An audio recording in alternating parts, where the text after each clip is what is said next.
So I'm going to call this Shiatsu for facelift, which I'm making fun of a little bit because you've seen it advertised so often, in day spas and that kind of thing that, you know, one facial treatment will take 10 years off your appearance in terms of age. But in fact, Shiatsu is really wonderful for making us not only feel great and feel younger, but also look better to other people. And it matters. It matters how we look to the world around us. So that's a real thing. Um, so a few different ways that it makes us look and feel better. Reducing stress and fatigue, increasing circulation and the flow of blood and energy to this part of ourselves, all make us look better. You don't necessarily need to go to a day spa for that. In fact, you can grab anybody around who has a pair of hands and ask them to pay some attention to your face. So again, this is a kind of a short thing. I'm going to show you the 5-minute version of this, but that's enough to feel really excellent, really great.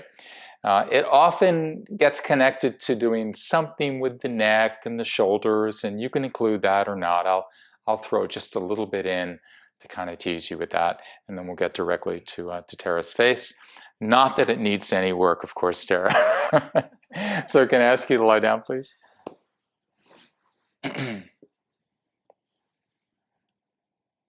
Okay. So once again, all you need is a floor. It has to be soft enough for your partner. And, even if you don't have a big kind of padded mat like the one that we're using today underneath these beautiful quilts, you can use a rug.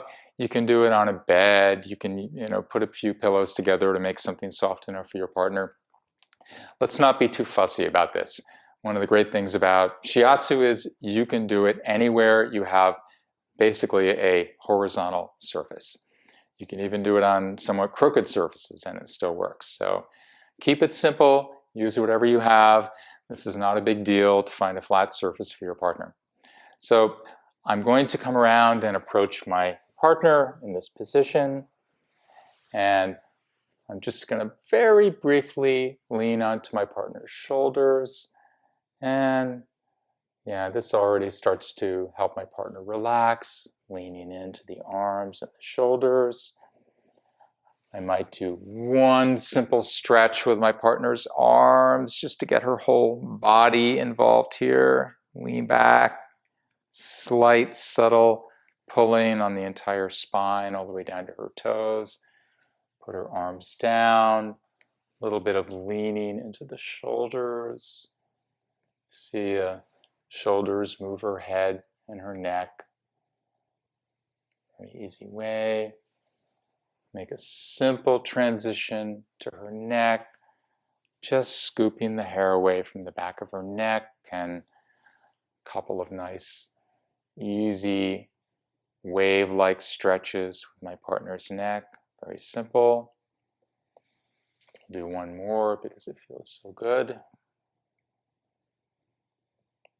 Now I'm sitting in a kind of kneeling position, but let's do something else you might be comfortable with too, which is it's perfectly fine to sit in a more relaxed, comfortable position if kneeling isn't so great for you. So one leg bent or in one leg straightened out, or if you feel happier, you can extend both legs out. Let this be good for you. It's not just for your partner that you're doing this.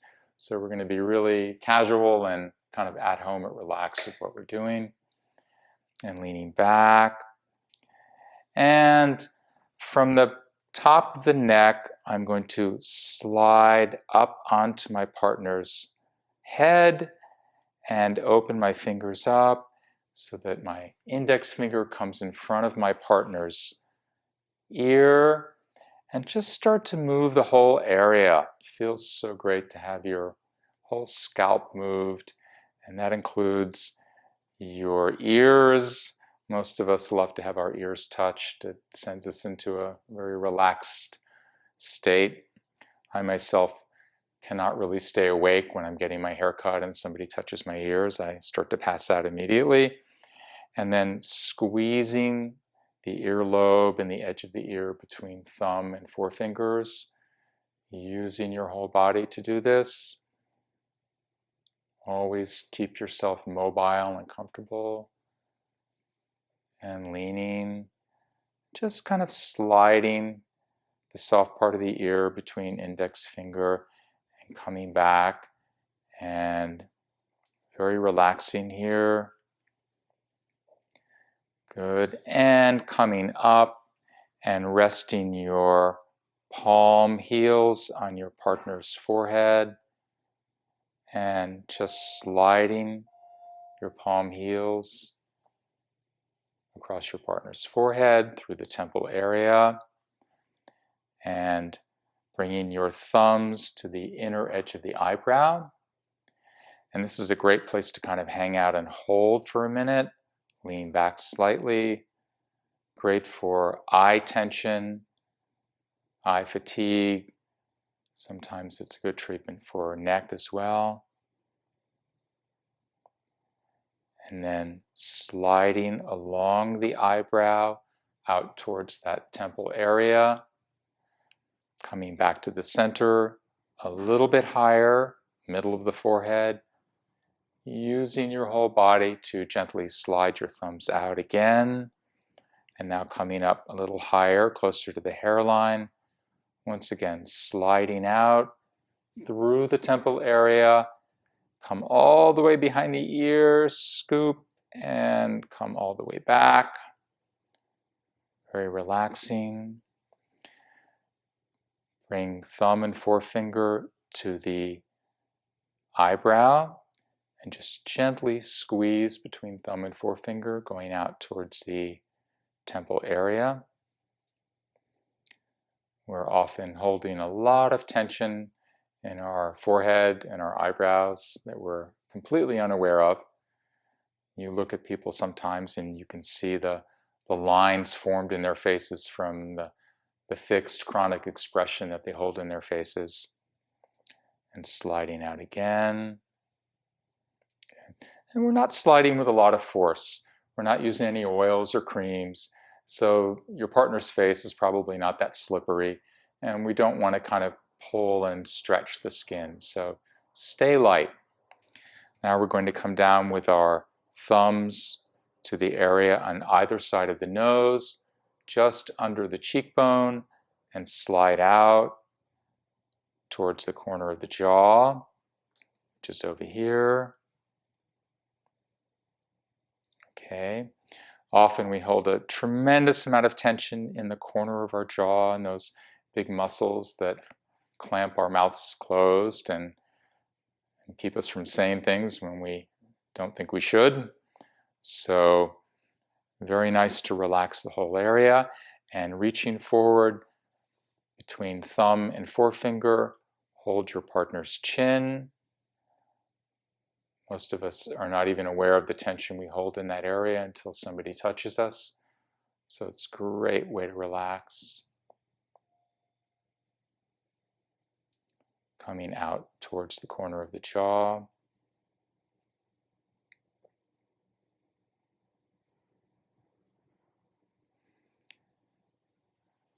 Okay, if your partner has any kind of respiratory or sinus issues, you can cover the eye with one hand and bring your little finger very neatly into the corner of the nose, sort of opening up the nostril on that side. Also good for some kind of digestive issues too. And by the way, the health of our digestive system reflects immediately on our faces. We don't know that, most of us, but what's happening in your center reflects in every part of us.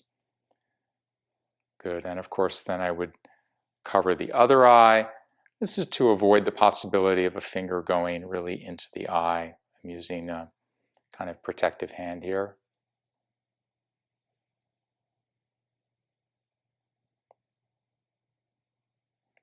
And releasing.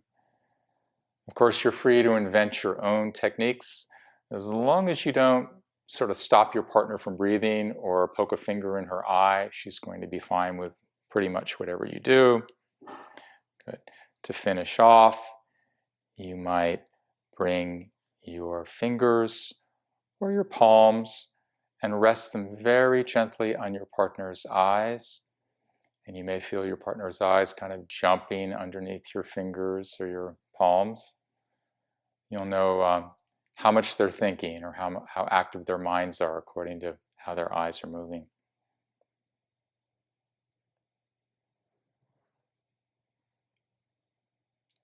And if I wanted my partner to relax here a little bit more, I would have a scarf or a handkerchief or something handy and cover her eyes at that point so she can continue relaxing and sneak away.